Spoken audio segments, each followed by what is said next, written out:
Morning. Are you coming in then?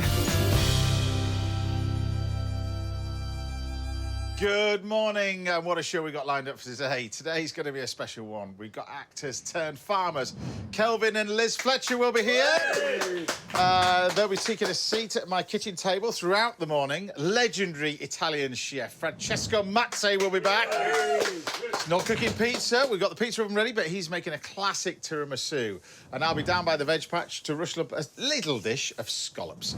Matt Gillan will be here as well. He's back with a recipe for beef from his award-winning menu at his restaurant Heritage. And don't miss this week's Little Masterclass. We're going to be teaching you the right way to cook some amazing calf's liver. And that's not all, because I'm joined once again at the house by a great friend of mine and the show's, conquered Cornwall with his Michelin-starred cooking. It's the brilliant Mr. Paul Ainsworth.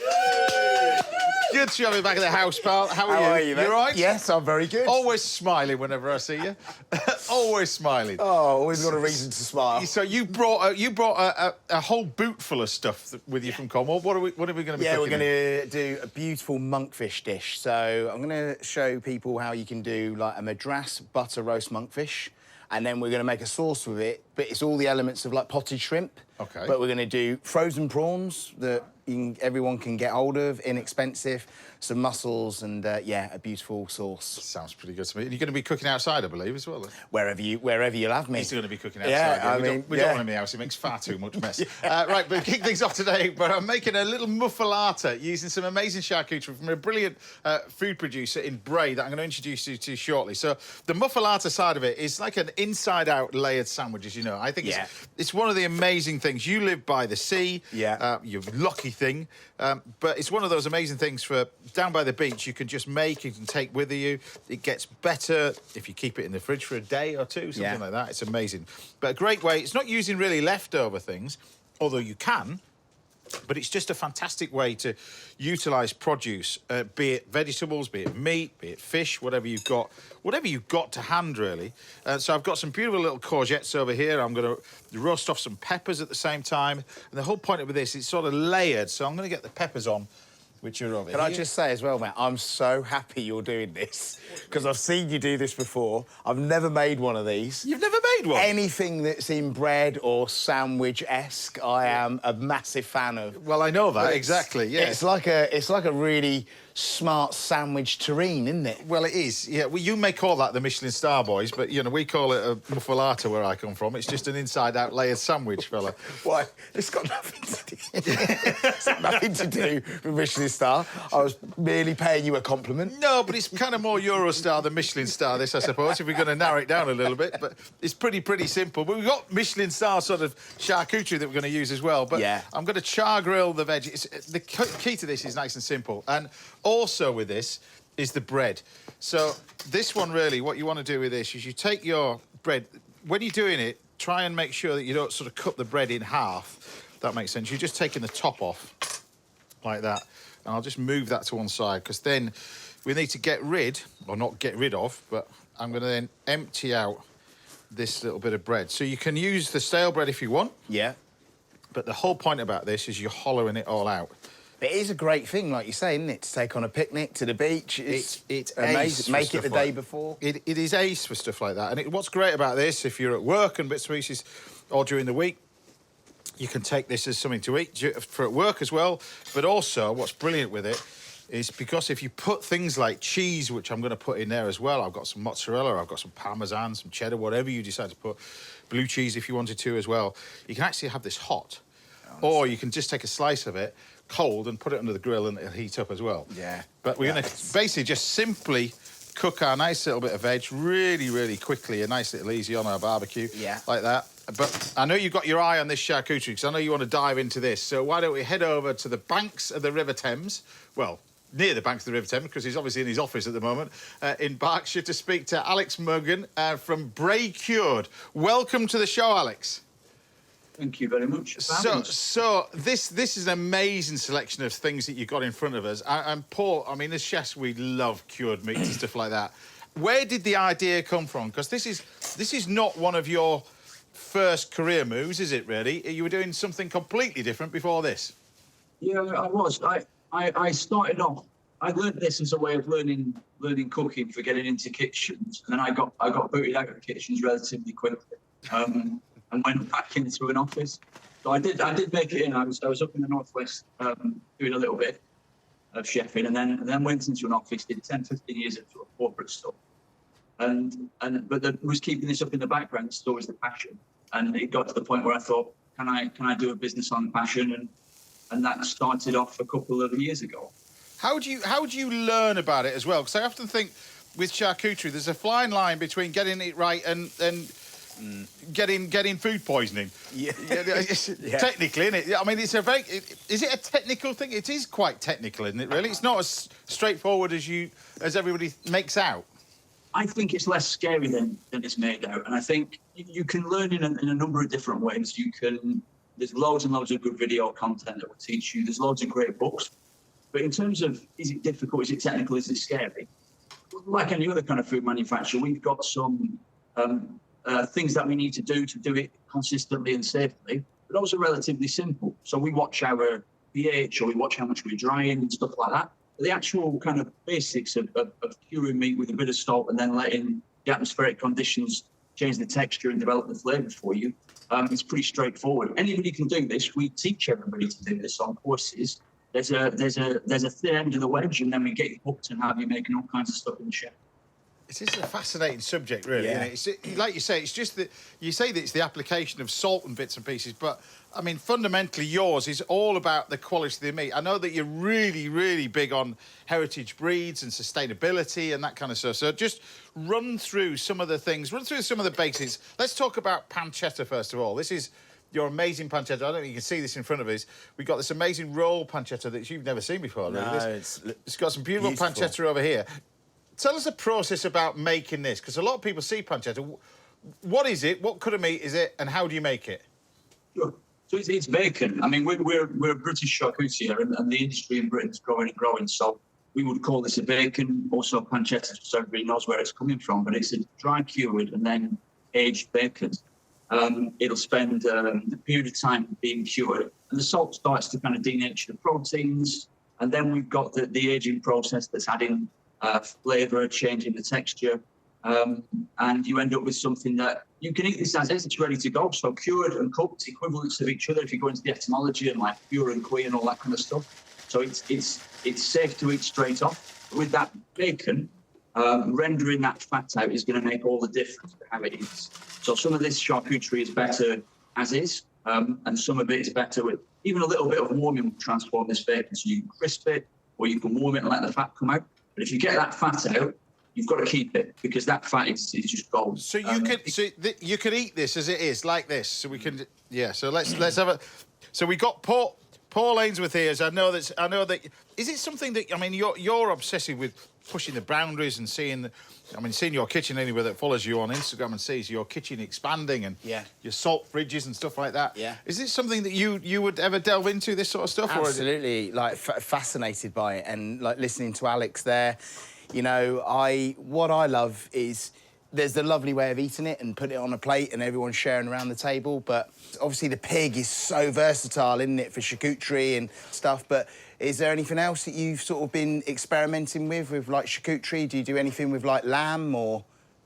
Sure. Yeah, so it's for us, it's all about, you know, it's making a premium product but with provenance. And this is how, for us, English and British charcuterie needs to develop, as well as doing things that are tried and tested overseas.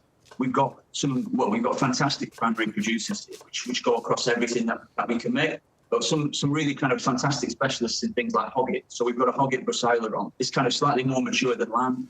So I think we've got it. Got it. We got it. There we go. I think. Yeah. That, Alex, can I just say that pancetta is incredible. It's amazing, isn't it? Really. Yeah, that is absolutely amazing. It's all about, it's for you.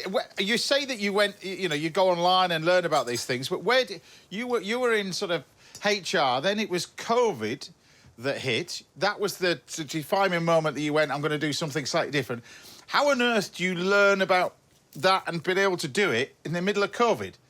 I mean, like I said, I'd been doing it for about 10 or 15 years, like coming out of doing a little bit of chefing and then keeping the charcuterie side of it up. So We did. I had a strange incident during paternity leave with a very small wine fridge full of salami. But like real success, you have been find an abandoned cupboard in a drafty part of your house and fill it with bresaola. That's amazing, and it also surprises and scares people when they go looking for what's in the cupboard and they're just confronted by a lot of topside. So that it's during the COVID thing was just spending too much time in the garden and thinking, it's getting nibbled by the bug and thinking, we've got to do it. Well, we'll talk about a little bit where you're going in a minute. I'm just going to recap what I've got here, so because I know you got your one eye on this. So this is your veg, really. You take the black pepper, pinch of salt, and we layer it all up. And the thing about this is you put some of the pesto, but make the pesto slightly wetter than normal as you go in. And you can, like I said, you can mix this with the ham. You can put some sliced tomatoes, and then every now and then you put a layer of cheese, be it a layer of hard cheese like this. I'm going to use some mozzarella because it's all about local produce. This is just produced just up the road. We just take some mozzarella, and the whole idea of this is if you have this hot or cold, you can then bake it and it'll sort of nice and softened up. But you've then sort of, in such a short period of time, you are in an amazing area, I have to say, for Bray. I mean, it is... Yeah. If there's a food capital of the UK, it used to be sort of in the Cotswolds. Now, of course, it's in Bray as well. So you're venturing into a new building because you've outgrown the one that you're in at the moment, and you're expanding. Yeah, we're about 10 times bigger now on output, which is awesome. We have an actual charcuterie factory, which is sort of puts a smile on your face. We built a charcuterie factory. It's a lot of fun. It's still artisan. We haven't changed the process. Just in a nutshell, hang more of it up to dry, which is what we need to do. We're starting to sort of see walls of ham, salami, and bresaola hanging up. Well, you've got a massive fan over here, two massive fans over here. Best of luck with everything, Alex, really. Hopefully I've done it justice. We're going to take and finish off this with our peppers, our woodrush. So you're taking all the vegetables that I've put on the griddle. You see how the amount of food that I've got in there as well. Well, I know you like your grub, fella. Yeah. So we just that's a James Martin sandwich if I ever saw one. Don't know what you're talking about. Don't know what you're talking about. If you Paul Ainsworth, you can do little olive. That's it. And then we're going to take some of it. And like I say, with this, you make it slightly softer, you see. Textures, you're building up layers and layers and layers as you go. We can take another one of these, pop that on the top, bit of that. Now, like I said, if you want to make this, you can make this on a Sunday, you make it this weekend. The idea is then you wrap it in cling film. And you wrap it in cling film nice and tight, pop it in the fridge, and then, when you want it, it firms up a little bit in the cling film. You can have this hot or cold, you see, and the whole about this. And I need to concentrate because Alex is checking out to make sure I've done a good job with his amazing charcuterie. But the whole idea of this is we take our nice little bit of sandwich like that. Like I said, wrap it all up, leave it in the fridge overnight. It'll firm up a little bit. You can take slices out of this. You can have it hot or cold. You can take the whole thing, pop it in the oven about 160 for half an hour, and the whole thing softens up. When you chop it all up, oh, dearie. But we'll take a slice for me and a slice for thee. All right? And we slice that up. Oh, look at that. And there we have that. Hopefully, Alex, I've done it justice, Alex. We'll just put a little bit there to celebrate your amazing charcuterie as well. I wish you all the very best of luck with it. Next time on Bray, I'm going to pop in as well. Thanks for coming on the show. Too. Thank you both so much. Thank you very much. So there you have it, my sort of version of a little muffalata. Very easy to make, but yeah, nice and simple. Yay!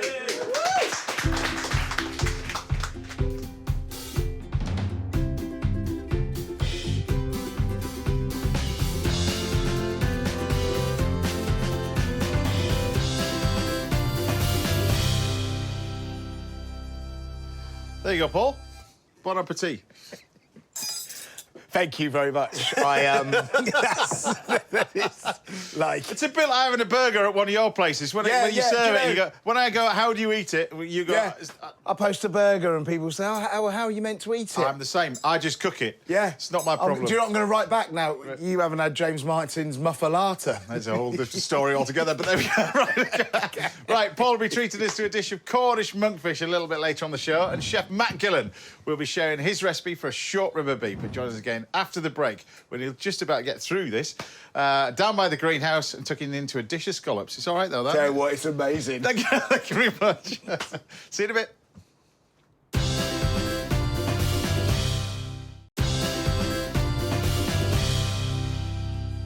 Welcome back. Chef Francesco Mazzei will be whipping up his masala tiramisu a little bit later, and I'll be joined in the house by actors and farmers Kelvin and Liz Fletcher in just a couple of minutes. OK, it's time for another recipe, and this week we're dipping into the archives and we're headed down to the veg patch, which is just behind me, for a dish of scallops. Enjoy this one.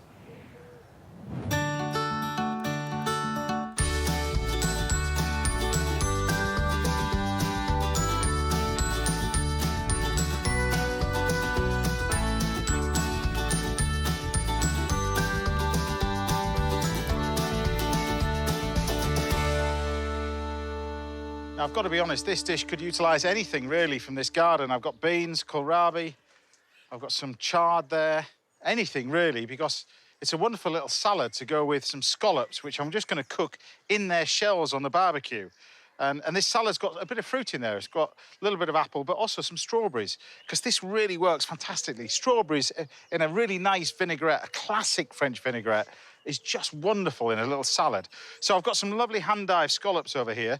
Ideally, if you want to cook these, try and get them in the shells. As in, you can buy the shells online, would you believe? A very famous internet site sells shells. You can buy them, get your scallops from the supermarket and dollop them in there as well. And I'm going to simply cook them just with a little bit of butter. So all I'm going to do is butter and herbs. I'm just going to take a little knob of butter into each one. Say a little bit, decent amount, really, into each little scallop, like that.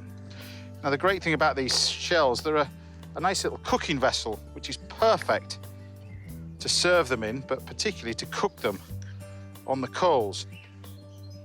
So a touch of butter on there. So once you've got the butter on it, it's just a simple matter of salt and pepper, a bit of black pepper, and a nice little bit of salt on top of each one. And then I'm going to take some herbs, and the herb of choice for this one is a little bit of this tarragon. Now, I've grown French tarragon in the garden, did that last year, but this year I've decided to grow this stuff. This is Russian tarragon. It's not as fragrant as French tarragon, but it's really nice, and particularly with this, I think it's going to work really well together. But just a bit of that, pop it on there, and then just a little bit of lemon zest, just over the top. Now, you could put things like hazelnuts with this if you wanted to. You could even cook it with the apple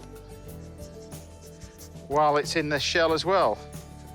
But I think that will cook nicely.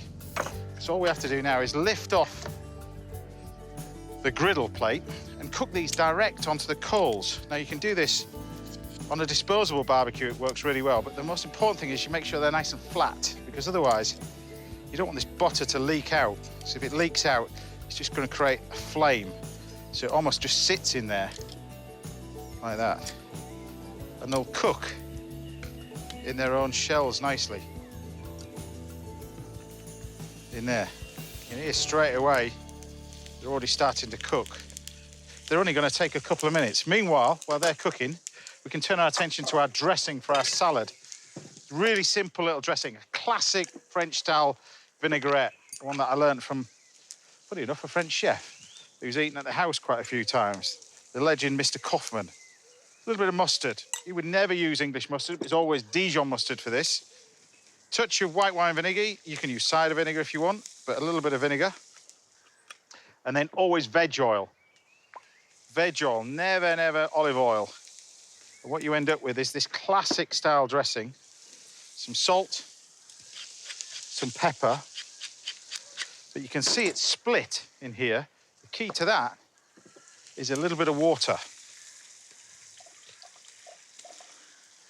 And then when you whisk it together, you get this classic French dressing.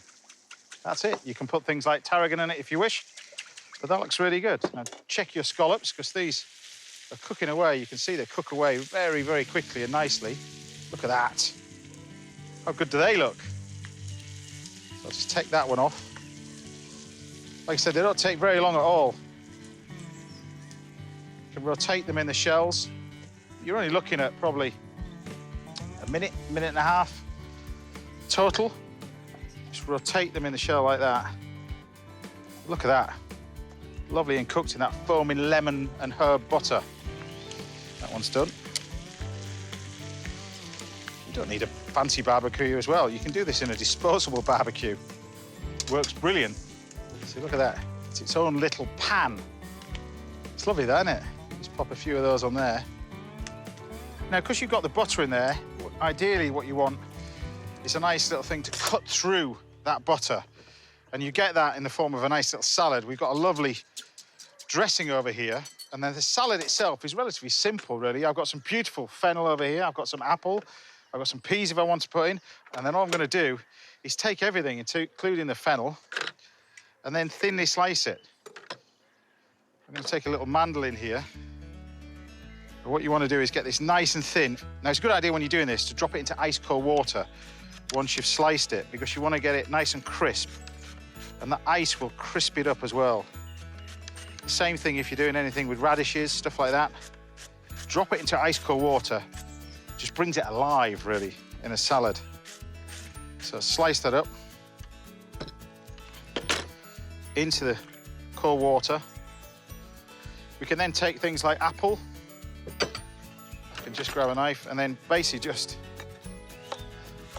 cut this nice and thin and do nice little julienne. Julienne is just thin strips. So you cut it all nice and thin to start off with, and then slice through. Like that. Again, into the ice water, just to refresh them. And then I'm going to take some beautiful fresh cucumber, like that. And all I'm going to do this is just slice it nice and thin. And then this is going to go into our salad. We've got a cucumber, our wonderful little same flavors with the Russian tarragon. We then lift off our fennel and our apple, give it a good shake. Get rid of the water, into here, like that. And then, funny enough, you've got apple in there, so why don't you add things like strawberries? I'd kind of refrain from pineapple, but strawberries in this work amazing. If you just slice the strawberries and pop those in the salad, they work wonderful as well, especially when they're banging season like these. And they're amazing with these scallops. So you just take the fresh strawberries, and you can put things like peas, broad beans, French beans, it's up to you. All in there. Give this a quick mix with the dressing. Mix it all around like that. You get this beautiful colour, look at that. Season it up, black pepper, a little bit of salt, and then it's a simple matter of just plating it. And you've almost done the work already with this. You lift this across and then just grab a little bit of the salad and pop some of the salad on top of each one, like that. So there you have it, a simple little scallop dish that uses its own pan.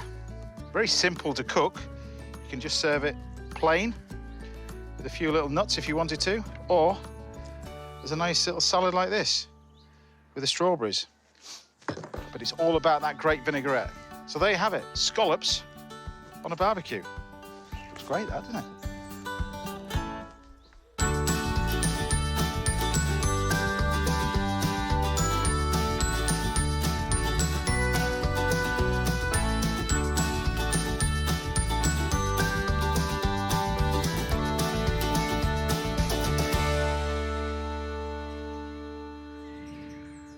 I love cooking down there.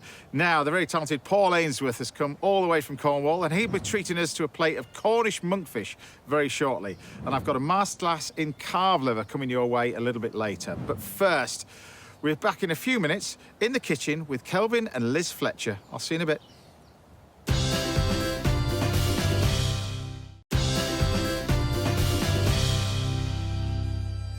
welcome back. Now, coming up, I'll give you a masterclass in calf's liver, and the genius Italian chef, which is Francesco Mazzei, will be dishing up an amazing tiramisu for us a little bit later. But first, I'm so excited about today, I cannot tell you. I'm here with two actors who have swapped a showbiz lifestyle of glitz and glamour for a life of muck and manure on the new family farm. It's Kelvin and Liz Fletcher! Now, I'm excited about two things to see you again, because we've never met, have we, really? But Yeah. I've raced against your husband as well in Who cars. won? Did you win? Yeah, I did, actually, because he brought... The race failed. If you want to finish first you've got to finish. That's too heavy with the pedal, that's what it was, really. Yeah. But mainly because I have so longed to do what you guys have done, really. So we're going to talk about what you've done as well. I've determined to press that button at one point and I just go, I'm going back to farming. But we're going to talk about that in a minute, because I'm going to get on and do this sort of little pasta dish as well, because I know you've got a growing family now. Yeah. And who does the cooking in the house? I do the cooking. It used to be me, actually. It used to be me. And then since we moved and we're so busy, Liz has kind of taken the cooking duties over. Well, sorry, Liz, you look like you're on top of the pops, really, with this at the moment. But I'll just put a little bit of salt in here, and I've got a lid, because we're going to cover this over. We've got a nice little bit of spaghetti, no oil in here, and I'm going to put the spaghetti straight in, and we're going to cook this gently in here. This is going to take about 8 minutes. I'm going to do a simple little ragu. So, first of all, let's not talk about farming at the moment, because this is fascinating. Let's talk about yourselves, really. How did you two meet? Because you were young when you met, really. We were very young. Kelvin's family moved to our street when he was 8, and he had these little curtains, and he had this big smile, and I was like, who is that? And he was just like, everyone was excited about the new boy in school, and we became friends. There's a big group of us playing out on the streets, and we've known each other ever since. We're kind of his best of mates. It's funny because when I kind of re-met Liz in our early 20s, obviously we kind of, as young kids and teenagers, we were really good friends. And then I was obviously in Emmerdale at the time, so then I moved to Leeds. Liz went to university. So kind of through our late teens and early 20s, we went our separate ways and re-met in our mid-20s. But both a similar sort of career. Did you know you were going to do that? I mean, you knew you were going to do that, but as well, you were a bit unsure about acting and stuff like that. It was not really at the forefront of your mind as well when you were growing up, was it? Yeah, well, I'd done acting, like, straight from a child and done, you know, then when I got to that sort of tricky age of 16, I felt like I should get a proper job. And I wish I hadn't. But I went into the fashion industry. I went to university and then went into fashion for 10 years. And it's funny how then meeting Kelvin and seeing him on set, and we'd work on his Emmerdale scripts together, you know. One night I'd be Bernice, or I'd be Chaz, or whoever. Is that what gave you That's what gave me the... And I thought, do you know what? I really miss this. And that's when I started looking at getting back into acting. And I was 28 at the time, and I thought, do you know what? I'm just going to quit and go back to drama school. And he was like, what? And then he was so encouraging and supporting. He was like, look, this will be brilliant. Do it, go for it. Do what you need to do, it'll be amazing. Well, you've had that ethos, the both of you as well, really, because we've got to talk about, fast forward, we've got to talk about Emmerdale and bits and pieces, but you did that for so long. But you played a part which is so relative to what you're doing now. Working on the farm, playing that part, did you have to go to a farm to play the part in Emmerdale, or was it... Forget about the farm that you got now. I think going back, for me, I guess as a family, soaps maybe still are, but certainly back then, they were a massive part of my childhood. And then getting to play this farmer, you know, the character I played initially wasn't a farmer to start off with. He was a city kid. And I really just resonated with the character, really. It just seemed to be a really complex kid. As a young actor, a budding, I just felt like it was a real opportunity just to showcase many different... And I was going through things on TV that I'd never experienced myself as a young man. You know, so that was what was challenging as an actor. And then my whole kind of Emmerdale career then just spanned out, and it was, I then became... Was it one of those... I mean, I'm just going to make a bit of noise now. We're going to chop up this veg. Was it one of those parts that you get offered and you we'll just test you, we'll try it for a few weeks and see if it works? Or was it one of those things is that this is the character, it's the main character, you go for the audition, you know you're going to be here for a period of time? No, I think it was 2 or 3 episodes, so a couple of weeks commitment, really. Because that's the dangerous thing about this, isn't it, Liz? That's what you were saying. It's with acting and stuff like that. it's quite a tough business, isn't it, really? It's tough, yeah, and I think that's the thing I remember as a kid. I was going on tour at the age of 13, coming out of school, leaving my family, being with kids from all different places. And then when you get to 16 and you're just at a tricky age of what is your casting, what is, and the jobs don't seem to be as often as you'd hope, or whatever it is. And then you start thinking, well, what am I going to do? You've got to do something. You can't just sit around, and you've got to find a passion and a purpose with something else. And well, that of was course, the path I went passion on. and purpose is something else. Sitting around, well, that's what you've done now. Bring us back to the present day. This is why I was so excited, because I am determined, before I retire, is to push the button like you've done. My mates keep sending me pictures of islands in Scotland and farms in Scotland, going, you do it.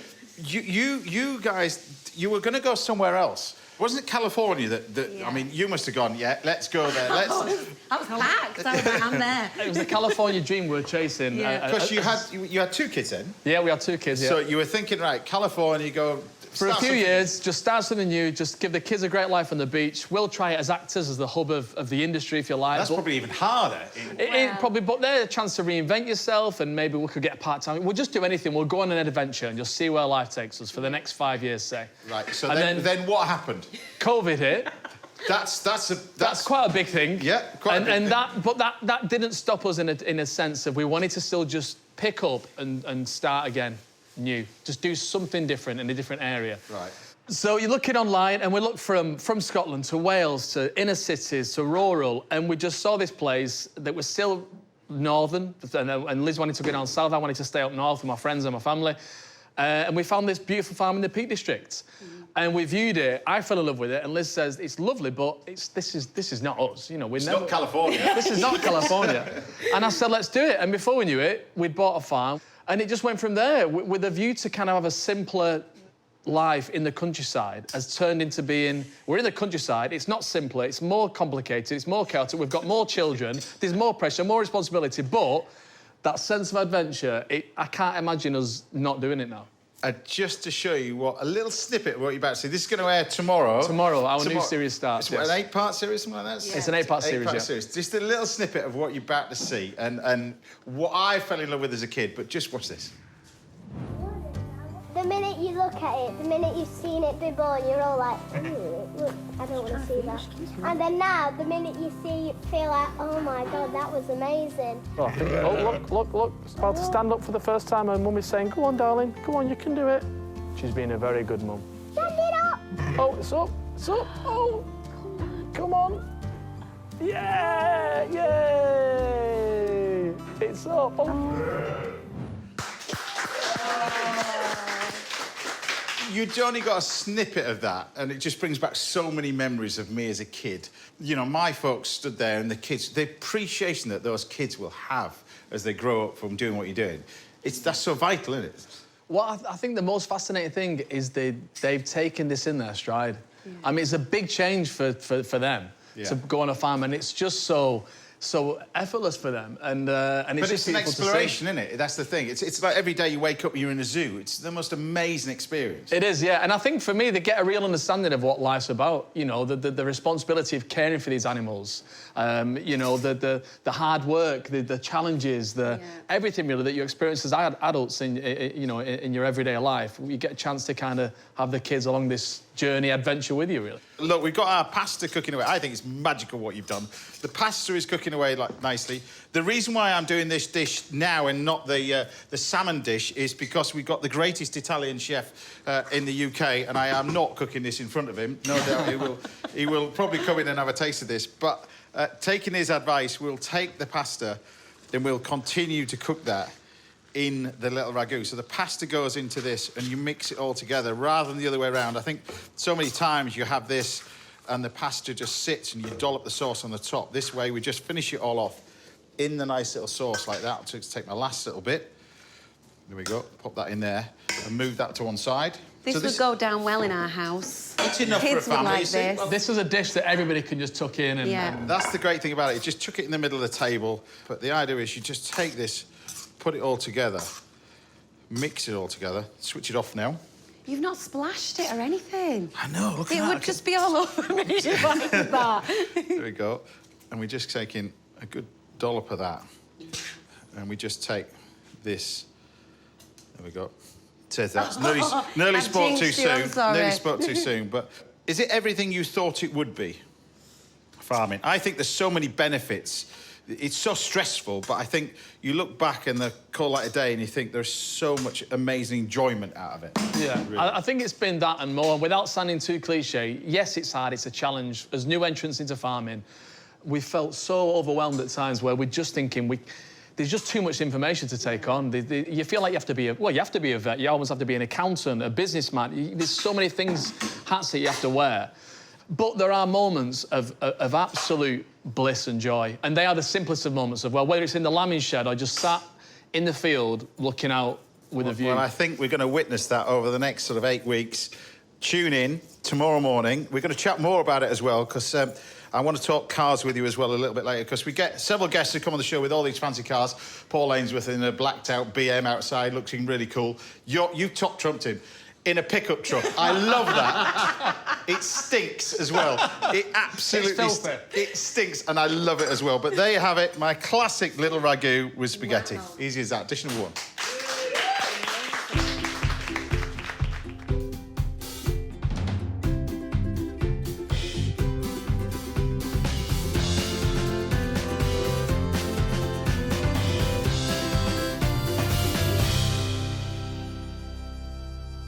Well, there you have it.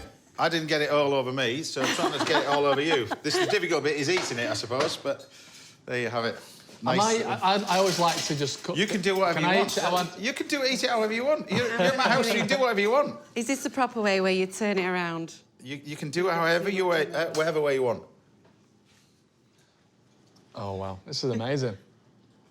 We'll just stay here. You can carry on with the show. We'll just keep it. Yeah. Also, one thing I think with all our children, we rarely get a chance to even... We're not very good cooks, but to sit down and cook a meal for ourselves, because it's just constantly... It's just food that you can prepare quickly. All right, well, while we're on a break, we'll dim the lights and put a candle on and I'll leave the room, but there you go. It's not a dish for a first date, is it? Right, I'll be treating these two to a salmon pativier a little bit later on this morning. It sounds really fancy. It's like a salmon pasty, really.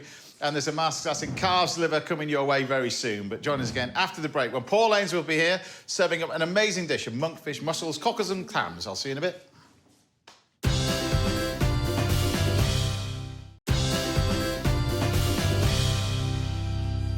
Welcome back. Now I'll be giving you a crash course in cooking calves liver in this week's Little Masterclass. And I'll be chatting some more to Kelvin and Liz Fletcher a little bit later. But first, I've been joined in the house by Francesco Mazzei and Matt Gillan. And we're here with it. It says a Cornish chef. You were born just down the road, wasn't it? Really? Yeah, no, That's definitely exactly. not Cornish. Who's about to serve an entire trawler full of seafood and fish from Cornwall. It's Paul Ainsworth. Thank you very much. Now, great to have you back on the show. Thanks you got a little bit for of monkfish with you? Yeah, so we got a lovely small monkfish tail. So I'm going to show you how to roast this. We got some lovely mussels, which I'd like you to cook for me, please, James. To get that one straight away. Where would these mussels be from, then? So these, at the moment, are St Austell. So they're amazing, beautiful, plump mussels, and for me, they're just the best. So exactly like that. So we've got some thyme, some lemon, some white wine. Really simple. We're just going to steam those open.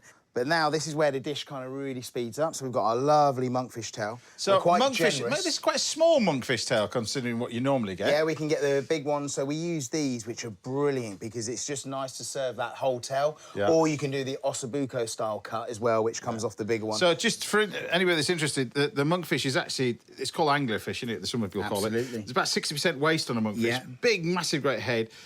But also the monkfish cheeks are amazing, aren't they, really? Yeah. I mean, in Italy, you love them. In France, we love it. I don't know why we don't get them in the UK that much. We've got to pre-order them. I think because they throw away the head at sea, probably. Yeah, they do. But we, down in Cornwall, the monkfish cheeks come off and they're amazing. We just tempura them and they're absolutely They're just incredible. like nuggets, aren't they? They're just absolutely Now, that delicious. looks like a generous amount of butter, and it is, but that is also our sauce. Wow. So we pop that into the oven. Yeah. And we've got one here cooking as well, so we've got that lovely, lovely sauce. And I'm just going to talk through some lovely ingredients we've got here. So we've got some shallot, which is the base of our sauce, and we're going to add that first, and our garlic. So, yeah, brilliant. Thank you very much, James. So fast-forwarding. Now, again, this is a really lovely way to cook fish. So the flavour, What have you done? Roast that in the oven? Just roasted it. But quite often with fish, it can be quite intimidating for people because, you know, when you're pan frying it, there's a short window from it being sort of cotton woolly and overcooked. But when you cook low and slow in the oven like that, you're roasting, remembering you've caramelised the butter, so you've got that lovely roast flavour. And I really recommend getting like one of those digital food probes. And you want that to be around 40 to 45 degrees. Perfect monkfish every time. What temperature? Sorry, Paul. What temperature are you cooking at? So we would cook this about around 180.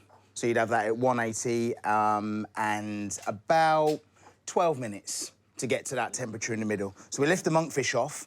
All of the juices, all of the loveliness that's in that monkfish goes in there.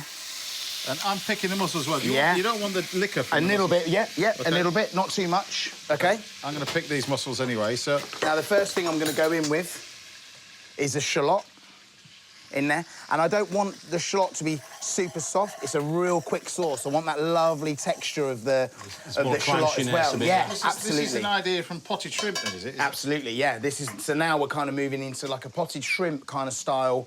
All the ingredients that you get in like a potted shrimp. Look at these mussels. Look at that. Incredible, So basically, isn't it? the sauce is going to remind you of the potted shrimps, right? Is that what you're saying? Yeah, absolutely.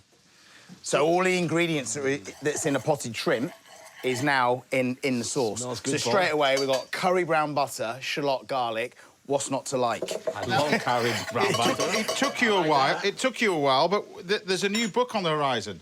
There is. The first ever book The first ever book. on the horizon. Yeah. What's this one? Are you going to do it restaurant-y based, or...? Yeah, so this is not a number 6 cookbook. This is... What would that be? Book number 2? Yeah, it's a book I'd love to write one day. We're working with an amazing publisher, and this is a book that's all occasions. Recipes like this. Recipes that everyone can try at home. Certain recipes we've adapted to make them even more accessible for home, but essentially real family cooking. A lot of the inspiration coming from the Mariners, coming from what we do at Cafe Reggiano. You know, so I love kind of... I love the place. I've been there last year with the family. Well, that's an Thanks for amazing finding the compliment coming from you. It So, was thank absolutely you. stunning. No, really, really, really good. I mean, So this is kind of, you were talking about the book, so, like, this idea was, like, I love cocktail prawns. I love frozen prawns like this, you know, defrosted, really sort of get them dry, like kitchen paper. Yeah. I mean, at the Mariners, we do this dish, but we would serve it with brown shrimp. They're really expensive. These aren't, but also they're really meaty, good yieldage. The brown shrimps have got really expensive now, aren't they? Yeah, They're they're mega money. So here, James, some chives.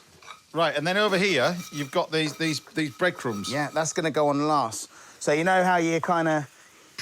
You know you have that lovely flavour I love in a good potted shrimp, the mace. So we just got some stale bread. Yeah, a little bit of oil, some butter, garlic, thyme, and then we season it with sea salt and mace. Okay. And that is it. We are ready to plate up. And that is our sauce. I'm just going to pop that on the side. And final taste, we're going to do a little bit of lemon zest. Get rid of all this out of the way. Thank you. A little bit of lemon zest into the sauce. Now, I've got 4 plates here. I don't think that fish is big enough. How many plates would you like? Well, it's your house. So, just as long as we serve you. How many plates do you wait a minute, come on. Yeah, these two can watch. He's what you call a friend, right? Yeah. Sorry, lads. You might be a while for that one. Yeah, he's going to retract that statement about Cafe Reggiano. Anyway, that's in. Go on then. OK. Right, so I've just added some lemon juice and some lemon zest, and that is it. So all of that sauce is just basically from the butter. It smells amazing. Don't double dip. Never, never, ever. Right. I was going to serve this as a whole. OK. We're just going to now take it off the bone. Yeah. All right. And that's the bone in the middle of it. It's That's not really. the It's bone. almost like a big piece of cartilage, isn't and it, it's really? lovely because it keeps it beautiful, moist. The Moist, flavour yes, is the water, everything. yeah. So I we'll often think just... with fish anyway, if you can cook it on the bone, it's always the best thing. I mean, Always I mean, better, you did- always better. I remember Always. you doing a thing on here, and it was on the bone as well. It's the same thing. It's So we'll just have the monkfish then. There you go, lads, in the middle of the plate. I mean, look how succulent that is. don't eat it all at All once. right? Well, I'll buy a monkfish next time, right? And then you've just got the prawns, the mussels, the samphire, that lovely curry butter, capers, shallots, gherkin, and that is it. So when's the book happening? So the book will be coming out next year, so we're beginning of the summer. Right. So I'm right in the middle of writing it right now, which I have to say is pretty full on. Yeah. And how you've written 46, I have no idea. Yeah. Amazing Sam Head that works with me as well. That's the thing. Yeah. It's a full-on process, but now we're really enjoying it. And there you have Managed it. to fill up that plate. I didn't think you would. Yeah. Look at that. Yeah, It's it's all right. I adapt. You're Yeah. That's what And then what's lovely Yeah. is you put these on, you got that lovely flavour of the mace, they just soak up all that lovely butter sauce. It's kind of like garlic butter bread croutons, and they just give the dish a lovely texture. So you've just And fried, that just is it. recap, you fried them in garlic. Yeah, just a bit of garlic, some thyme, butter, so just like when you're doing croutons. Yeah. But the thing I love is seasoning them with a little bit of mace. And if you haven't got any mace, just a little rasp of nutmeg. Okay. Or a pinch of nutmeg. Easy as that. So give us this And final that dish. is it. Madras butter roast monkfish, potted shrimp sauce. Paul Prawn. Ainsworth, everybody.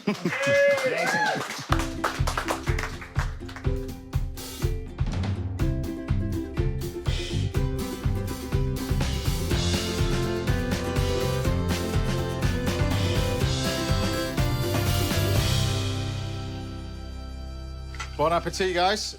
Oh, you see? You'll have to share. Thanks very much. Are you sure? Mr. Ainsworth, off you go. You can Got a hold spoon that. each, go on. I'll hold you, feed me. And I've just noticed, you try to be careful the entire thing. Look at this. Look at this. Look at that. Look at this. Look at that. Bought this specially for this. You bought this specially. Yeah. And you particularly put a suede jacket on because you checked the weather, didn't you? Yeah. Is Got that- really got today right. Cooking behind a 1,000-degree pizza oven. Should I put another log on the fire? Yeah, go for it. Yeah, exactly. Please do, yeah. Oh, a real friend, right? That's the friend does for you. Beautiful, by the way. Balance of that spice. Yeah. Yeah. It's just about, and then you got like the capers, the gherkin, everything. That's Just- it, yeah. Yeah. So we didn't get to the brown butter bit, but this is the brown butter bit that you're going. Yeah. You take it to a brown butter and then add the spice. Absolutely. So now exactly You allowed to cool what you got down a there. little bit, or- No, so just pass that through a sieve, Yep. okay, just to get rid of any of that sediment. We'll That's show it. you how to do that, because Yeah. then you pass it through a sieve. Pass it through. And now you want to add the masala powder. Right. And I'm using masala. If you want to use something different, no problem at all. But basically what happens is the spice is being cooked out in the butter. Ah, right, okay. So And you allow it's that to doing it cool for you. down. Now look at that. Yeah. So straight away you've just got this gorgeous butter, and use it for everything: chicken, other types of fish. Scallops, things, yeah, right? scallops, lovely, absolutely, and that's it. The colour is nice as well. And what you do now? Pop that in the fridge and just let it set, and then whisk it back together. I'm Use surrounded by geniuses and legends today. Here's one of them. Paul Ainsworth, everybody. If you could just stay there for 10 minutes, that would be lovely. course, we'll yeah. cut to you as well. You can stoke the fire while you're at it as Yeah, well. thank you. Can I take this jacket off? And talking to geniuses, Francesco will be cooking for us a little bit later. You're going to be doing an amazing tiramisu, yeah? Yeah, I hope so. I mean, classic tiramisu. I hope you're going to like it. So, this is- exactly. Honestly, I'm Love so tiramisu. excited. Yeah. You are making tiramisu. yeah, and we've got a masterclass of calf's liver cooking on your way very shortly. Don't go anywhere, because after the break, you're back behind the hobs. What are you going to be cooking? So I'm doing braised short rib of beef, enoki mushrooms, chimichurri. As you do. It's going to taste amazing. See you after the break. Have a monkfish back, please. Yeah.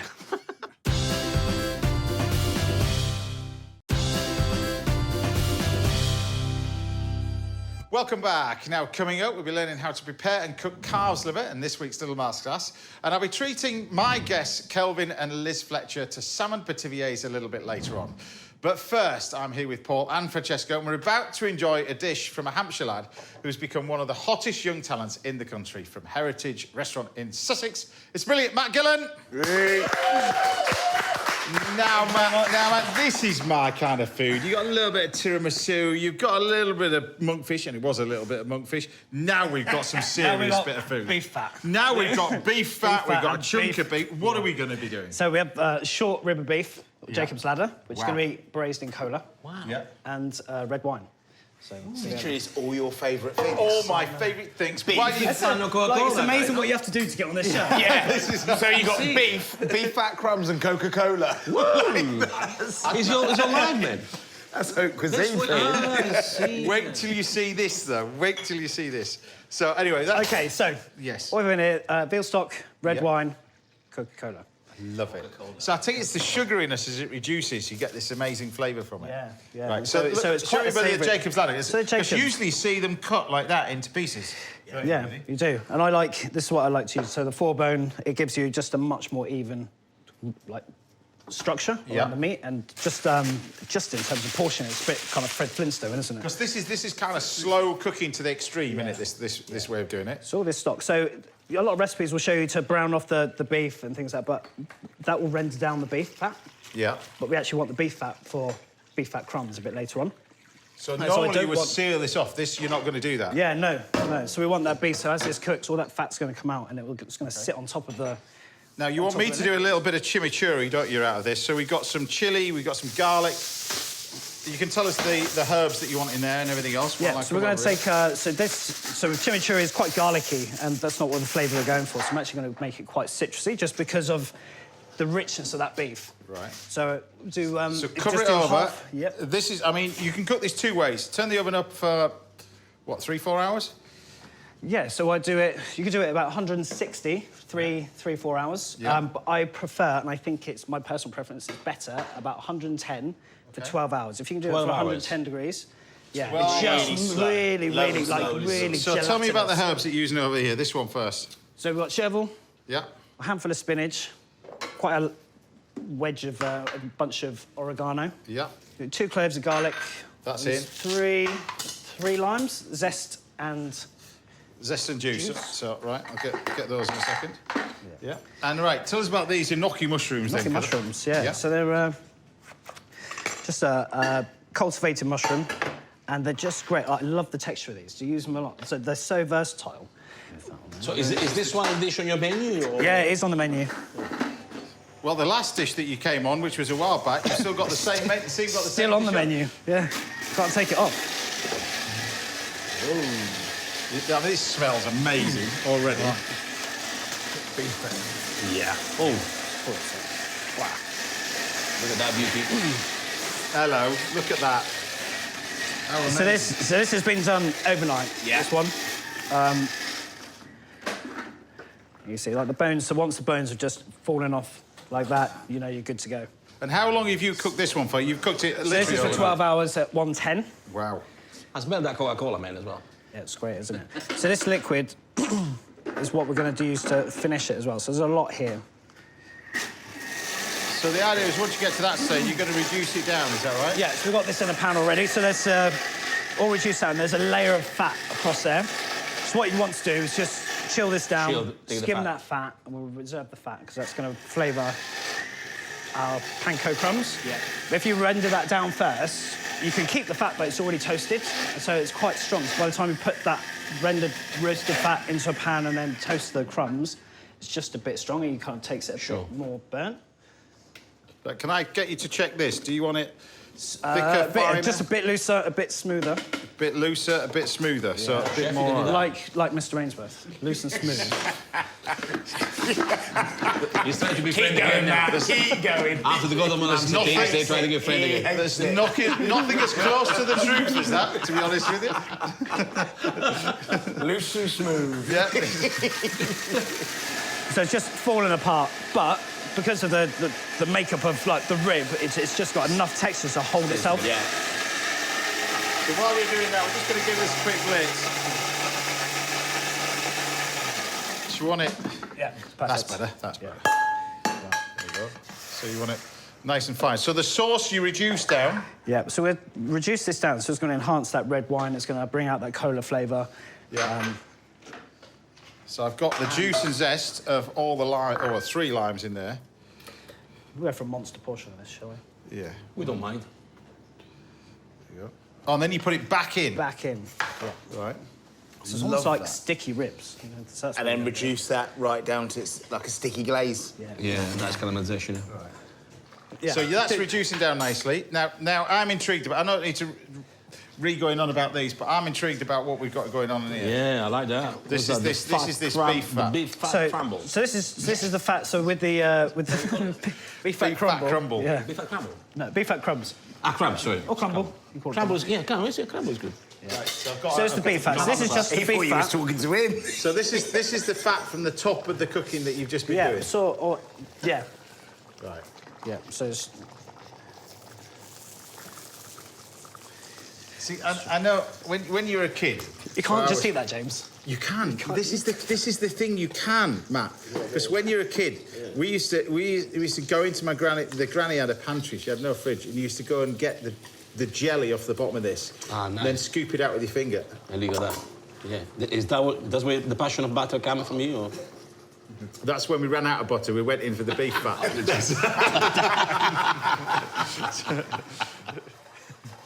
Right. Well, there used to be a time that they used to do candle with beef fat, is that, and then switch the candle off and... Yeah. And it makes the room smell amazing. Yeah, I never tried, right? So... It does. Is it true? It's not exactly first date stuff, is it? It's a jasmine flower. Yeah, I've lit the beef fat candle, love. Good idea. So romantic. Sorry, Jen. You know how much we love you. Okay, so just Turn our attention drain off over the those, beef fat crumbs. Can I look after these for you? You can. There you go. Yeah, so want to keep going and toast them off really, really well. Sorry, Matt. That's all right. We love James. No, everything. We have some romantic ideas here. Yeah. Candles, I love it. I think that'll catch on, to be honest, up north. Yeah, I think so. you may find there could be a big seller. Yeah, It could be. absolutely. Yeah. All right. So the beef fat crumbs over here. I love this. Yeah. Love it. Oh, wow. That sauce is amazing, isn't it? As it cooks. Yeah, I think we're kind of Happy with good that? to go, really. Yeah. Well, these are not far off. Look at these. I've got to have a little taste of it. It tastes like that jelly. No, it's fried bread. Yeah, I know you have. What do you have for breakfast? What do you have for breakfast? Cornetto, cappuccino. Oh, come on. You have a full English. No, you have, I'm no, having- you have a full English with fried bread. Don't forget the hash browns. Yeah, I you need love it with it. fried bread. Yeah, when we you love it. fry the bread, and it's got to be white sliced bread. None of that focaccia stuff. Yeah, of course. It's got to be. It's got to be. It's got a little oil for catch anyway. It's got to be fried bread, and it tastes like this. Paul, taste that. I'll It try, tastes I'll like try fried some. bread. Yeah. Take the burnt part as well. It's good for you. It's good for your cholesterol, that stuff. Tastes like fried bread. It's good. It's the last time. It's the last time I've been on the show. It's good to see you. After so many years of relation, that's it. No anymore. So- Ignore them, Matt. You just concentrate on what you're doing. I absolutely am. Ready, Wolf. Sorry, man. Okay.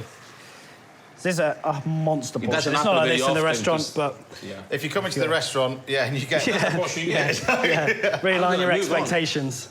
I'm moving in, man. Hungry boys. All right. Thank you very much. I don't. You just come on. Got it? Yep. Clever to use the mushroom like that, though, Matt. We did. I use them a lot actually, and do you know nice for to- gluten free or something? Just how can we navigate kind of a few dietaries and what can we use to do that? I know one thing, Matt. You're definitely coming back. I'm not. I'm making him share a figure of monkfish. So Just when he thought, it was just. That's it. yeah, okay. So we're just going to finish this with some lardo. Thank So it's you. Thank So you. more fat. Can we put Just some gonna add butter on some top as well? Lardo, look There's at enough protein there going So on. we've got the sweetness, we've got that kind of umami. There's a richness of the beef and some saltiness, and then that chimichurri is going to cut. This is it on the plate. This is it. Beautiful. With the Coca-Cola thing, beautiful. I'll let you finish this. I'll finish that. You finish that one. Yeah. I'll put extra portions on the Italian one. I told you, it's been great, guys. I'm fine. I'm not going to see me in the show anymore, but it's been great to be here. Don't think I'll be coming back with that portion of monkfish I served. I'm making up for it. Matt's made sure of that. Let's make sure that. Yeah, this is how a Hampshire lad does it. Yeah, the match show next time.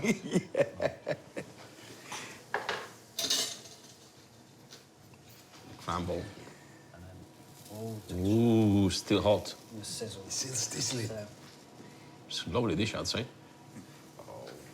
Check that out. So give us the name of this dish. This is cola braised short rib of beef, enoki mushrooms, chimichurri, beef fat crumbs. Stunning. How good does that look? It smells amazing. Matt, everybody.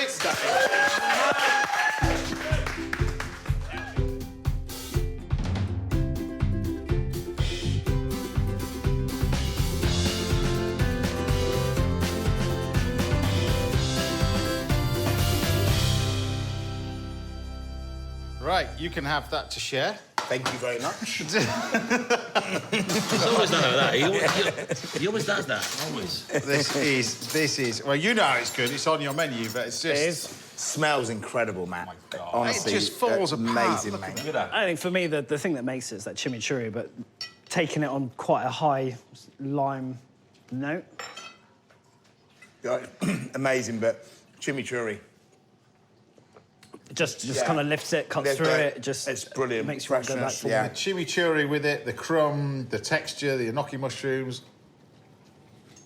Man, this is Beautiful, good. mate. Well done. Beautiful. Thank you very much. A seriously, seriously tasty dish. Matt Gillan, everybody. Brilliant, actually. Brilliant. Every time you come on, it's brilliant. Surrounded by geniuses. Francesco will be trying to top trump that and Paul's dish a little bit later. And I'll be cooking for Kelvin and Liz Fletcher at the end of the show. But I'll see you back here in a few minutes when we're teaching you everything you want to know about cooking calf's liver with mashed potato, crispy fried onions, a sherry vinegar sauce, and deep fried sage. And beef fat crumble. Maybe not. I'm just going to finish off these. That's in this week's Masterclass. See you after the break.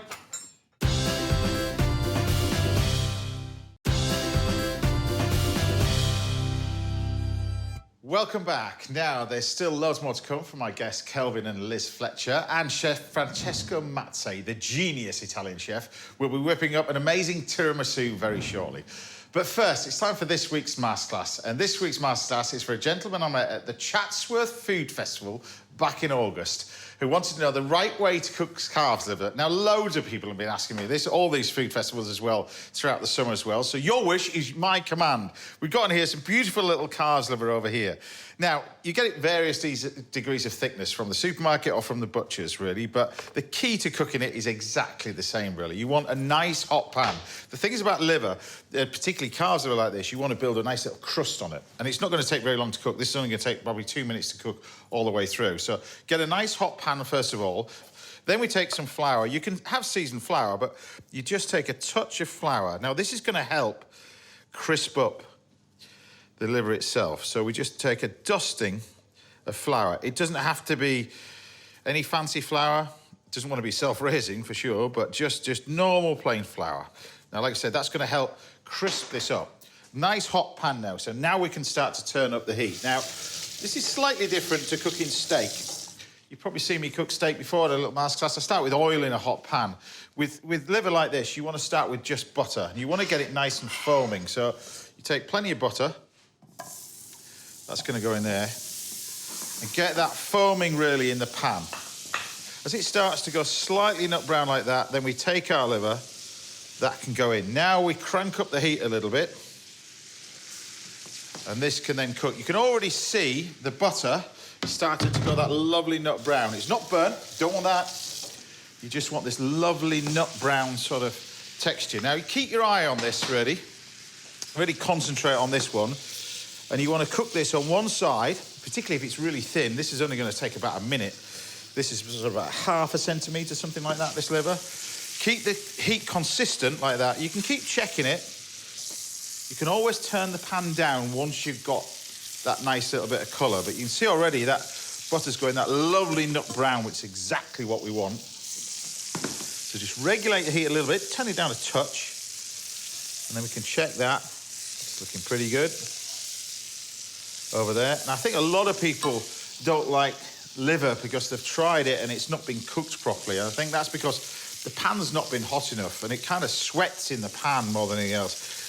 And you really don't want that. It's like, you want this lovely, look at that lovely colour from it as well. So once you get to that stage, we then colour it on the other side, like that. We'll just turn the heat down a little bit to continue cooking it all the way through. And we can get ready for our shallots. This is for our sauce bit. So I like to use a little bit of shallots. We're going to serve this with onion rings as well and a little bit of deep fried sage, but it's all really about what's happening in this pan. The temptation with this is to mess around with it too much. You just kind of leave it. So you get to the stage where it's not far off being finished now, because like I said, it's only a couple of minutes to cook this liver, but this is the next bit. Take the pan off the heat and you nappe the top of it. But this is how you finish off fish, it's how you finish off meat, how you finish off scallops. It's this basting of the the meat or the fish like that, just to keep it lovely and moist. That's exactly what you want. Now, like I said, a lovely piece of liver like this is only going to take 2 to 3 minutes to cook all the way through. But you can see that, I mean, that looks absolutely glorious. And then what I tend to do, really, it is a bit chefy and it's a bit restaurant-y, but I take one of these little cloths. You can use a little kitchen paper, but I tend to put it on there. And what I'd like to do is just leave it to rest slightly, because it's a little bit like meat. You just want to leave it to rest. And then in here, we get rid of the gubbins. The butter's done its thing. What I'm then going to do is just take a bit of kitchen paper and just ever so slightly wipe this out. I'm not going to clean the pan. I'm just going to wipe it out a little bit, because I want all those gubbins still in there to make our nice little sauce. So that can kind of sit there and stay warm. You can also flash it through if you wanted to, flash it through the oven to warm it up. But back over to here with our pan, we're just going to make our sauce in the same pan, really. So a little knob of butter. I've got some chopped shallots over here. I'm going to use the onions for the onion rings, but the chopped shallots, because this is all about the sauce, I think, as well. So for the sauce, I've got some Madeira. You can use things like port, you can use red wine, that kind of stuff. And I've also got this. This is this liquid stock that you buy from the supermarket nowadays. This is the stuff, really. And I'm going to utilise that and that to make our wonderful little sauce. So in we go with the Madeira.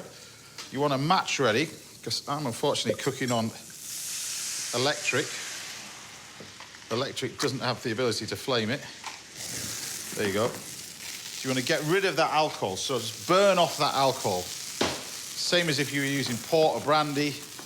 Get rid of that before you add the stock. So you can see that's burnt off now. Now we can add our stock, which goes in.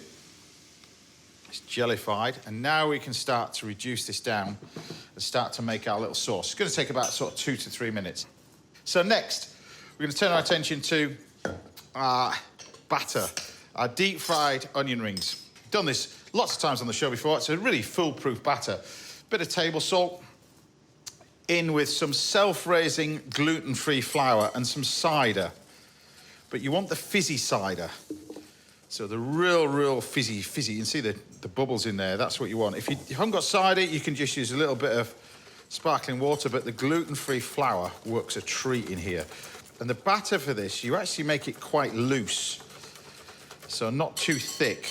Otherwise, it goes really sticky and claggy, really. But you can do this if you didn't want to do it this way. Obviously, classic onion rings, soak them in milk and flour, and then soak them in milk and then into flour, and then in the deep fat fryer. But we can take our onion rings like this. They can go in. And then we're going to just deep fat fry these, nice and simply, in the fryer. All the while, you can keep your eye on this sauce. It's just reducing down nicely. So onion rings, straight in, like that. And again, treat this sort of the piece of liver like we've treated steak on the show as well. You just leave it to rest. It's always a good idea to get in the habit of doing this. Never take it straight from the pan, straight onto the plate.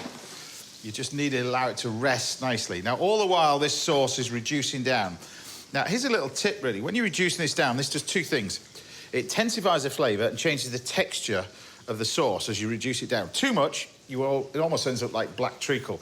Nothing wrong with that, but it's what I call when I was at college, the classic French-style sauces. It's really heavily reduced, but what we want something is a little bit in between.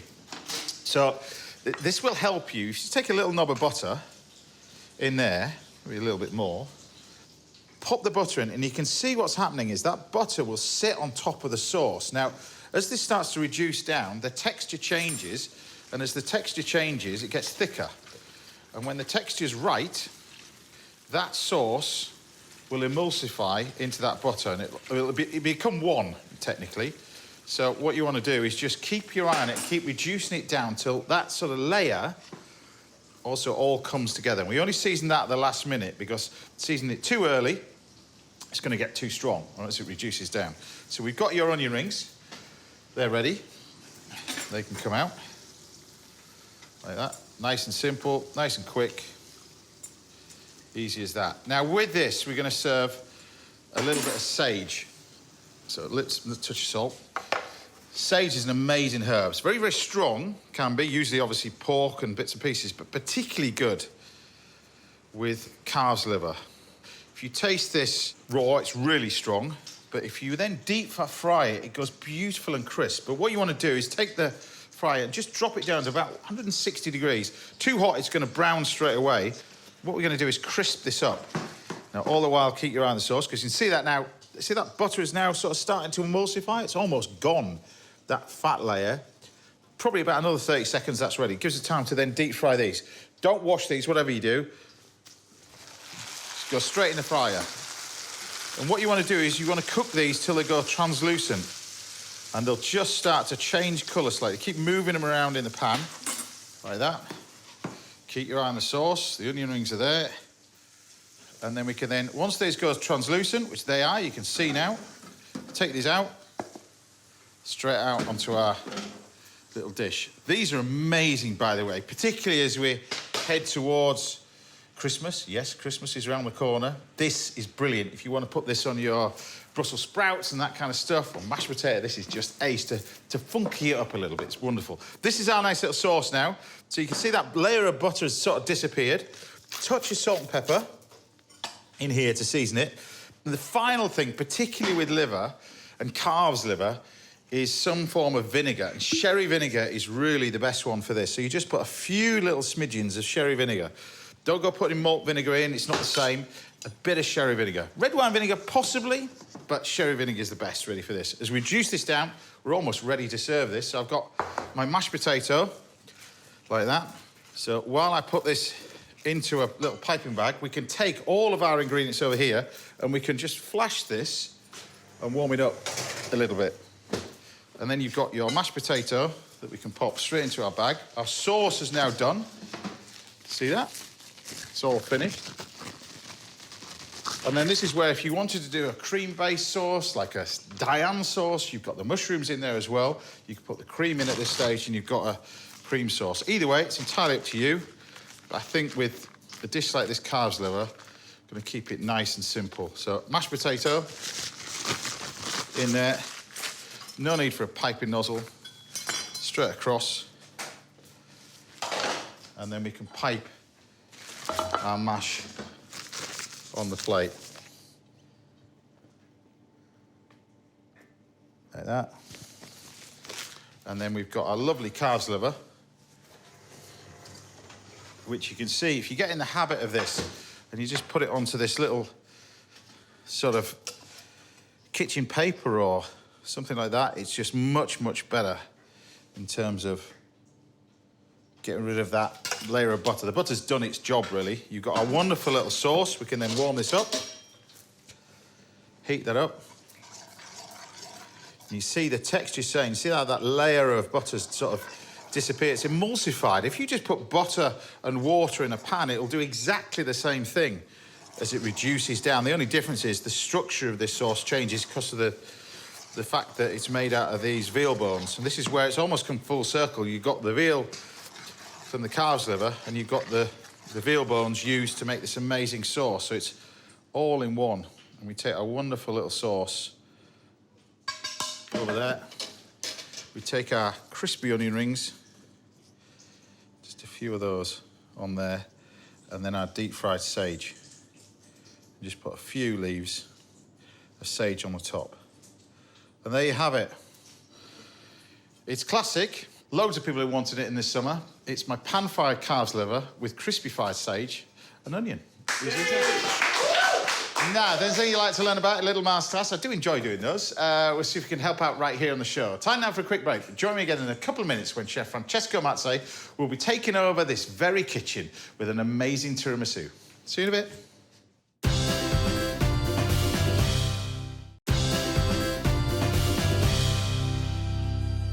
Welcome back. Now we're making salmon petiviers for my guests, Kelvin and Liz Fletcher. That's coming up next. But first, I'm here with Paul and Matt. We're about to enjoy a classic Italian dessert. You thought you knew how to make this. You don't know nothing yet. Nothing. Because we're about to learn it from a classic Italian chef, the one, the only, Francesco Mazzei. legend. Now, we all thought we were new tiramisu when we thought these sponge fingers over here. Yeah, but you know, the key is to keep it simple, very, very simple. But yeah, first of all, you should really find the time to make the savoiardi, or the lady finger, as you call it yourself, rather than buy this one. But of course, if you've got no time. What are they called? Savoiardi. Savoiardi. Okay. So, a few small ingredients here, little ingredients for the tiramisu. You need a good, very good mascarpone, some egg, sugar, and coffee, as simple as that. Is that egg and egg yolk? What is that? Egg yolk only. So, just egg yolk? Yes, egg yolk only. That's the proper tiramisu. Of course, there is other way, don't get me wrong, to put egg white and stuff, but this is the one your mum will do it for you. Okay, egg white is from meringue, for something else. Okay, right. And marsala, see, we love a bit of alcohol in our tiramisu, so you can do amaretto, you can be frangelico, you can be a marsala. But marsala is one of the classics. So, and those are the ingredients for the biscotti. So that's how you make these. Yeah. So Basically, you mix egg and sugar all together. Then when it's ready, you add the 00 flour and the corn flour, and then you make a biscotti shape, and you bake in the oven for 15 minutes at 185, and then you make sure when they're cooked you dry them, which is the key of this ingredient.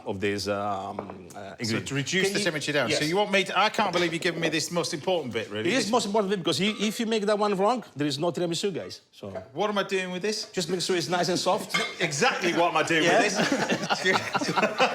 Come on, man, you can do that. I'm sure you What can do am I that. doing with this? Just make sure nice and soft, add some marsala into it, This. and that's all. Okay. Just don't get involved at all. Just have a glass of wine with your friends and that'll do the job. Chef, how much of this do you put in? Just a little bit. Let's say 10 ml. 10 ml. 10? That's it. Yeah, 2 of those will be enough. 2 of those. Yeah, good. Have you tried? You like marsala? It's not something you really. Yeah, you it's do. good. Yeah. Good stuff. So what I'm going to do now, just going to make slightly blend some of the coffee. You like that? Nice. Is it good? So, fresh coffee. Fresh coffee. So, not instant coffee. No way. Why? You live only once. But what we need to do here, basically. Yeah. Just, Why? I mean, why you gonna get an instant coffee when you got Italian espresso in our blood? Why are you gonna do that? You know? Now, since you were last on, Yeah. you've now opened a restaurant in a different part of the world. Yeah. I can did no not- longer come and visit you in London anymore. No, don't worry, don't worry. Something is coming soon. I can't say much if not my lawyer will kill me. Okay. But, yeah. But I did this opening in Malta at the Corinthia Palace, which is a beautiful, beautiful hotel, 5-star hotel in Sant'Antonio area in Malta. But I'm trying to do something else in London soon. But at the moment, I just am enjoying my life traveling, and yeah, it's good. No, I'm 50 next month, so I need to look after me, you know. Anyway, catching so me is up, that? catching Can me you up. make it softer, sir, please? All right, okay. Yeah, a little bit softer. Whisk it more? Yeah, whisk it more, or whatever you can do it. Now I'm gonna pass this through. Yeah. All right. So, is it always on one layer then? You just do one I layer? always do one layer. If you do tiramisu with 2 layers, it's like a brick or something like that. It's like all the days. You've been with this place, you do lasagna, 3-layer lasagna, or 25 bricks Parmigiano di melanzane. We don't do that. We don't do that. We don't do that. We don't do that. Simple, we don't do that, right? So coffee, nice and strong. That's the the way way we like. I'm going to tweak that off.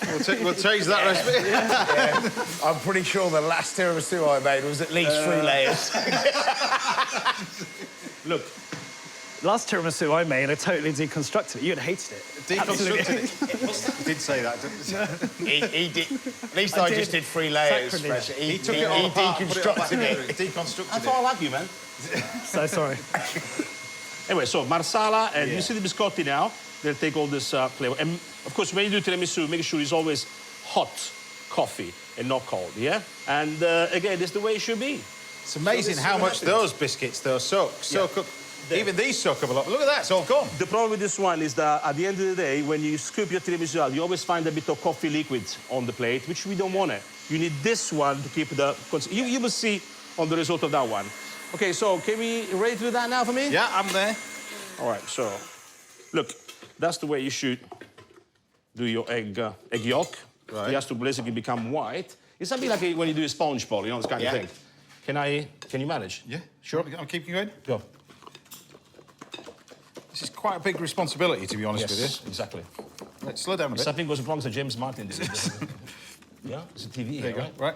Are you sure? I can. You sure? Is that right? Are you confident? Yeah, fantastic. All right, so now the key... Slow down a bit. You sure? Yeah, go I can on. see you strangle a bit. Yeah, go on, it's fine. All right, okay. That's it. A little bit more? Yeah. You can do it. Come on, James, you can do Ready? it. That's it. No anymore. All right. No. Always keep something. I told you it was. Okay, so a bit more coffee. You know, when you do tiramisu, it's a bit like lasagna as well, you know, classic Italians. You do the tiramisu today, you don't eat straight away. You keep on your fridge overnight, because what's going to happen? It has to set. And it's the mascarpone inside the egg that it has to set. And then it stays nice and creamy, okay? Without adding cream, and without adding egg whites, all right? So sometimes a bit of vanilla extract, yes, thanks for reminding me. And usually a little bit of this, you put on piping bag, and you keep on the side, because you're going to make the dots on top at the end to give that look, that beautiful look, okay? So coffee's there, marsala is there. Should we add a little bit more marsala? Yeah, it's amazing. I mean, it's amazing. All that coffee that you made is just gone in just... That's it. What is 10 biscuits? Yeah, I'll show you what you want to achieve is this, look. Yeah? You see? Yeah. Yeah, lovely. Yeah? It absorbs everything, and there is nothing on the bottom, you know? I mean, just a little bit of liquid, not that much liquid. So what you do then is this. I mean, it's simple. Very, very simple. Okay, so I'm gonna leave this one in your fridge, James, and tomorrow you're gonna eat. Yeah? I'm up for that. So always leave this overnight then? Always overnight. It will set, and tomorrow you're gonna call me in the morning and say, oh, my tiramisu is amazing. You know, yeah. Maybe. Oh, my tiramisu is amazing. Look, what is that? One that That's the one we made this morning. Yes, no, last night. Last night we made it. Do you have a piping? Didn't make it this morning, Are you did we? sure? No, not really. No, do you have made it the last night. piping bag that's... Oh, in here, sorry. Yeah, you're just a bit confused guy today. Yeah, there you go. Okay, so as simple as that. Now you can do the decoration you like, the spots, dots, or whatever, or you simple go lines like this. Because you always need the... So what is that? That's the same mixture? Same mix, but look, it stayed overnight, and it's got the... Overnight? If you use straight away, it's going to be too, what do you say? Too Soft. Runny. Yeah, runny. You don't want that. Paul's looking at this going, this didn't look like my last one that I made. Yeah? And then, as simple as Mine looks that... more like the lasagna that he says that I've been making wrong. And, yeah, I mean, and then you got the cocoa, this beautiful velvety touch to it. So that the same cream mixture then, Francesco. So the Exactly one the that same. goes in overnight is set, Yeah. and then the one in the bag on purpose, bit softer. Exactly. Yeah. Yeah. Yeah. Well, it's the same one, but it just has to set. It just has to set. That's what it does. Yeah. And that's what your mum will give to you after a Sunday lunch, after starter, pasta, main course, and some sweets. A classic Do you want to scoop Italian it? tiramisu. Should we scoop a little bit I'll out? do that. I'll do that. Should we scoop a little bit out? Yeah. There you go. Just have a scoop out. You can see it. So I made this one. It must be good, right? Yeah.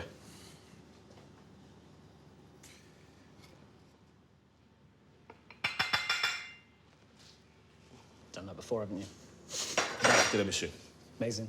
Okay, if you had put cream or something else, will not come down like that. It will be like firm, like a brick, stuff like that. But this is the way it should be. Are we having a look at this, or are we trying? What are we doing? Yeah, we're going to taste you it. sure? Yeah, I just You want don't like to... it or something? No, I just want you to say what it's called again. Tiramisu. That's what it is.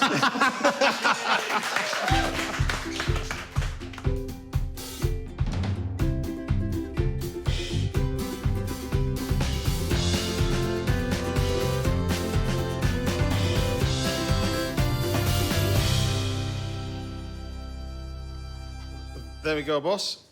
There's yours. Do you want to serve a few more? Of course. I mean, it just sharing looks this. like... The best part is my friend Paul Ainsworth, please. Thank you, sir. Look at that. Look at that. Just when it just opens up like that, go. Oh, But have you seen? Look, magical. Look, the coffee there. There's no coffee in the bottom. You see? And look the way, you know. All right, chef. Yeah. Can I have some as well? Yeah, go for it. Are you sure? Yeah. All right. That is incredible. Not too sweet. No, no. Great. Nice and smooth. Oh, look at you, man. It's good. Your looks good, huh? You like it. You got the best part. It's beautiful, isn't it? How good is that? It's so simple. Keep it simple. And the biscuits as well, compared to like the sponge fingers, just the way they hold their texture. Yeah. As well. I told you he was good.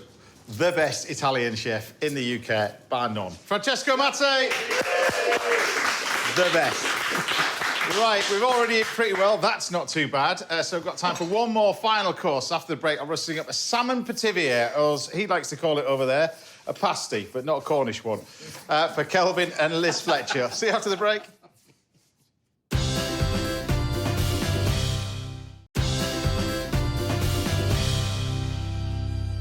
welcome back, sadly, to the last part of the show. But I'm back here with my guests, the brilliant Paul and Francesco. And the fabulous Kelvin and Liz Fletcher. And we're going to do this amazing little sort of, we call it a petivier. It's kind of, you call it pasty where you are, aren't you? Yeah, absolutely. A pasty. So we call not it a Cornish one, We're though. not a Cornish Not a pasty. Cornish Yeah, we're not one. going into venturing into that route. But and we're going to do a little salmon petivier, which is kind of like a little pasty, which is wonderful. Yeah. You can make it out of game, you can make it out of meat, you can make it out of fish, because I know you love your salmon, both of you as well. So I thought I'd use some beautiful salmon and some nice little bit of smoked salmon here. Over here, we've got some spinach, and that's kind of it with some puff pastry, a little bit of imagination, bit of cream, stuff like that. Mr. Ainsworth, I'm going to let you create this little sauce. Is that all right? Absolutely, of course. You're going to do this little sauce over here. Now, you guys haven't spoken on the show, but these guys, I think, made the ultimate decision, and they went online and bought a farm.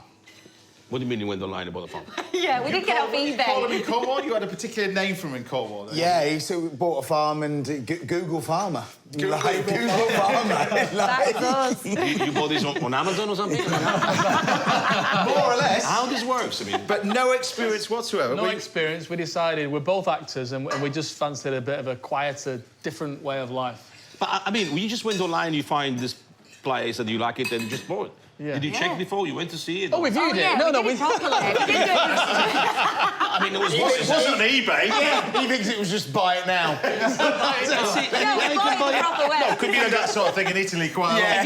Yeah, a small farm like that. So, anyway, I feel better now. So, yeah, okay, you checked we about. didn't talk about what you're producing, really. What are you producing now? Because you're 2 years in, you must be about the process of just about to start selling it into... Yeah, I mean, we're not at market yet, but that absolutely is the plan, is to rear animals and sell them, and for the people to get an understanding and enjoy the produce that we're curating, really. So We start off small so that we can learn as much as we can, and then, you know, we'll get more and more. But... So mainly lamb, pork and beef. That's going to be our three kind of go-tos, and all with native species, native animals, native breeds. So It's amazing that the popularity of farming programmes anyway, it used to be a country farm. We used to watch Country Farm when I was a kid. It was always about the weather and stuff like that. But I think there's one programme that really made farming, I put it to the forefront, that changed the way that people think, was Jeremy Clarkson, I think. I think because the reality of farming, you know it straight away when you buy this farm. The reality of farming is something totally different. It's really tough. hard graft. yeah, the reality is it's not all rose-tinted. You know, I think our programme wants to try and celebrate as much as we can, but the reality is there is adversity, there are challenges, and there are times when you feel, is it worth it? Because it just feels like an uphill struggle. You've now decided to let the camera crew in, a bit like I've done to my house, and you've now let your camera crew into your farm as well. This is going to air tomorrow morning. Yes, our new show starts tomorrow, and it's just to kind of capture our journey, really. And for us, it's got to be just a genuine, authentic capture of our life. Chaotic at times, how we're juggling family life, our acting work still, and trying to create a farm enterprise, really, as small, and get an understanding of what it's like to farm and what This is on ITV tomorrow, is it? It's great. Because you both, I mean, you've got successful careers, because you're doing voiceover now, you're doing all manner of different sort of stuff, but you're in a part of the world. Do you miss the day-to-day stuff of Emmerdale, or do you miss that, or? No, I don't really miss... Honestly, James, I mean, I love stuff like this. I still love the TV, I still love the acting, but I honestly, I'm the happiest when I'm in the pig shed and I'm looking out the pigs. You have found yourself in the farm, haven't you? Honestly, that's what makes me smile more than anything else, really. So I'm a simple man. I'm a simple man. Well, you look simple man to me, yeah. I did mention it earlier. They've got the coolest cars, these two. These go about sports car, this blacked out sports car thing. Both of them are really cool. Every guest that we've had on here, you top trump everybody with this pickup truck. I absolutely love it. And it's a proper used pickup truck. So find yourself, I find myself now, is you sort of searching the internet sites for tractors and bits and pieces. You must be the same sort of thing, really, bits and bobs. The older the car, the more Kelvin loves it. I'm like, stop buying these old cars. Get something that works. Something in the condition, doesn't it? Why would you do that? That's the point about it, isn't it? Yeah, I think anybody, it's just a piece of art. And for me, tractors has now become a thing. And looking at these old classic tractors online, and I've become a bit of a tractor nut. And it's just... Well, yeah, I guess. Well, I think it's an amazing thing to do. Really, I really do. And if you want to understand about farming, you've got to watch it because it gives you and makes you appreciate. I say to everybody, I say to young chefs as well nowadays, to fully understand about food, you've got to understand about how difficult it is to produce. And I think whether it be a carrot or simply your allotment or your bottom of your garden or tomatoes, you wake up one morning and the pigeons have nicked everything, and you know that is, I think that's so important in terms of food. We take food for granted. I think you must have done throughout your life until you got stuff like this. And I think with anything, once you get an understanding of something, you can't help but appreciate. You know, the foods, the different produce. The job, the work behind as well, and ethic and all the rest. And that's the great thing about the show, because it shows from day one, we're learning with the audience. We're not being farmers of generational farmers. We're learning with everybody. This is, you know, day one for us in school. There's going to be farmers up north going... Exactly. Can see that happening. See that happening. We didn't get that right, and that's one of the things. Farmers have been so supportive with us. We've been to, you know, we go to these shows and we meet people and they say, we genuinely love, you know, seeing your passion and your drive for everything that you're doing, and we really hope that you're successful. And because they know whether you've done it for 100 years or one day, it's the same sort of toughness every day for each farmer. It's going to be a great watch. It really, really is. So basically what we've got in here, I'm just going to recap what we've got in here. This is the salmon that I built up. You've got a puff pastry base. You don't have to cut this absolutely perfectly because we're going to trim that out afterwards. Then this is just puff pastry, really. Usually Pithivier is a little bit flatter. It's the design that you make, but it's usually a dessert. French classic dessert, sometimes with apple, frangipane, that kind of stuff, with almonds and stuff. But what we're going to do is we're going to make a savoury version. And like I said, you can do this with fish, you can do this with meat. And what we do is we press the pastry over the top, like that. Paul's just got a little bit of samphire, which is just cooking away nicely. I'll put the sauce on the back there so we can reduce that down a little bit. That's all right. So we'll get that on. And then the sauce is just the fish stock, reduced down by half, some cream, and I'm going to finish it with a little bit of butter. We put some shallot, white wine and lemon in there as well. So this one now, we're then just going to cut this. Usually a Pithivier has got like a little scallop edge to it. So we just go around and scallop this all the way around, like that. Lovely. Then what we do is we take a little bit of paper. All the while we're reducing this sauce down to make it a little bit thicker. And then what we do is then egg wash this. So we want some egg yolk. Now, hopefully, these little Pithiviers have been in the oven. I think they've been in for about 15, 16 minutes. But my director was supposed to tell me how long they've been in for, but he's gone really quiet. So he's either obsessed with looking at this... He looks like they're collapsing on the whole... Or he's in A&E. Or he's buying a farm. Yeah. OK, samphire. Oh, wow. Nice. They're the ones that have been in the oven. So we'll just leave those to rest a little bit. And then, hopefully, Paul, you've got the little sauce over here. You can recap what you've got on here with our nice little sauce. So we've got our sauce. You reduce that down. And now I'm just going to finish it. So this is a really classic kind of fish sauce, which is just amazing with a load of chopped chives. Yeah, just something about that flavour. Plenty of chopped chives in this, don't you, really? Be generous with the chives. So these are these, all the way in. Now, we didn't even mention all the stuff about Strictly. We never mentioned anything about car racing. I deliberately got told by my producers, don't mention cars. Don't mention cars too much. Don't mention cars too much. But, we have to mention cars, James. Of course, we have been talking about it, haven't we? Well, we have been talking about it, yes. So, but we're then just going to finish this off. So we need a serrated knife for this. Samphire's behind you, or in front of you. Thank you very much. So samphire's over here. Then I'm going to slice these. So the idea being, you just slice that all the way down. So the idea is, when you open up, you've got all these amazing little layers. Wow. Look at that, like that, all right? So then, grab our plate. And then...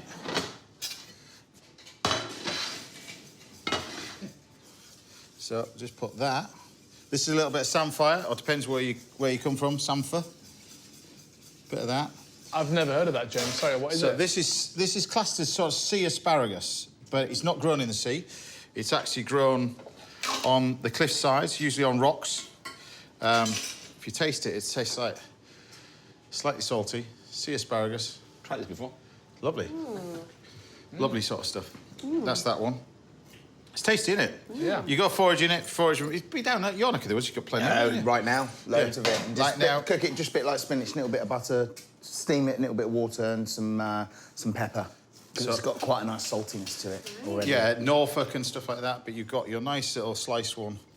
There we go. One in the middle. Mr. Paul Ainsworth, I'm going to leave you to sauce it. Yep. And you can sauce away round the corner like that. I'll leave you to sauce them all. But there we have it. You've got plenty to do. It's like a day on service with all this, but... I want to be a chef. You want to be a chef? I want to be a chef. No, you don't. Stick to farming.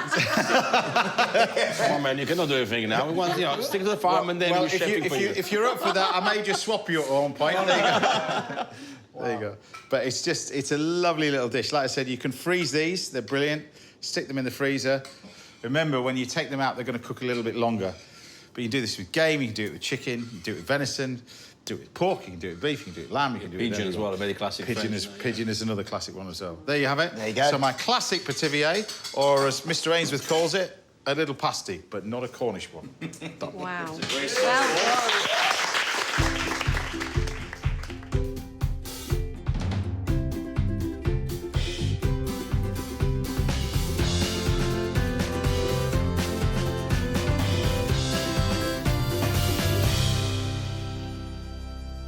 There we have it. Wow. Liz, dive into you. Amazing. There we go. Thank you. Kelvin. Thank you. Francesco. Thank you, sir. Bon appetit. Grazie. Well, the one thing that's going to be good is the sauce. I know that for a fact. But That's amazing. it's lovely, isn't it? Well, Liz got mouthfuls. That's it. That's all we've got time for today. I tell you, it was going to be a good one. A massive thank you to all my guests. The brilliant Paul Ainsworth.